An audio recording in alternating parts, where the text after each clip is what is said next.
Café Coffee Day founder VG Siddhartha's body has been found. It was found from the Nebravati river. It was found 5 kilometers away from where he got off. It's a deadly storm over a cup of coffee that shows no sign of abatement.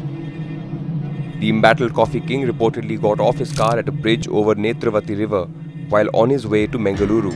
Siddhartha's family members were alerted by the driver after he didn't return for more than an hour. I didn't want to start a coffee business. I started because my family grows coffee since 1870. So I know a little bit about the plantation. I spend a lot of my holidays in the plantation. Siddhartha was the poster child of the new economy that unleashed the animal spirits, creating a group of entrepreneurs who built up unicorns starting from scratch. Born in Chikmagaluru, Karnataka, his family has been in the coffee plantation business for around a century and a half. Armed with a master's degree from the University of Mangalore, he started his career in Mumbai as a management trainee in JM Financials, looking after portfolio management and securities trading. But it was not in his nature to remain a dogged worker, toiling his way to the corner office, and soon he took the first steps of charting his own path by jointly promoting an investment firm. I remember by 85 to 90, when I made money in stock market, I bought a lot of property because I knew one day markets will open up. I didn't want to be retail. Coming from a little bit finance background, no idea of branding or retailing. So I bought properties thinking that one day instead of getting 35 cents, I'll get $1.20.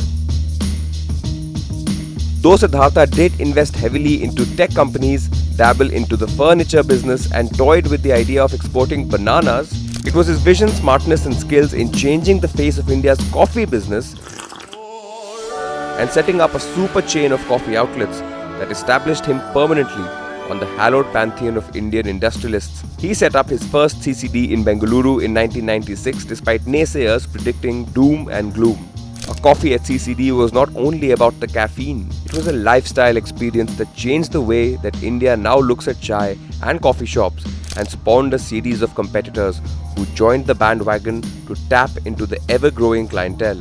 CCD's modest beginning, which started with an initial investment of 1.5 crore rupees and a single store 23 years ago, has now expanded into 1,752 cafes and 6,000 vending machines across India, with international presence in Malaysia, Egypt and Austria as of March 2019. I think my biggest challenge will be how do I motivate youngsters to believe the story that we can also build a world brand one day. Deep in debt and allegedly hounded by income tax sleuths for tax liabilities, Siddhartha had to sell his stake in IT firm Mindtree to cover the debt and had to borrow large sums of money from his friend to buy back shares under pressure from one of the equity partners and lenders. The situation had led to a liquidity crunch, forcing him to give up and succumb eventually, as his letter hints towards an extreme step. The worst part though is that the debt burden of the company, rupees 6,550 crores, as of March 2019, exceeded its market capitalization according to the CMIE. Only time will tell whether or not his troubles were of his own making.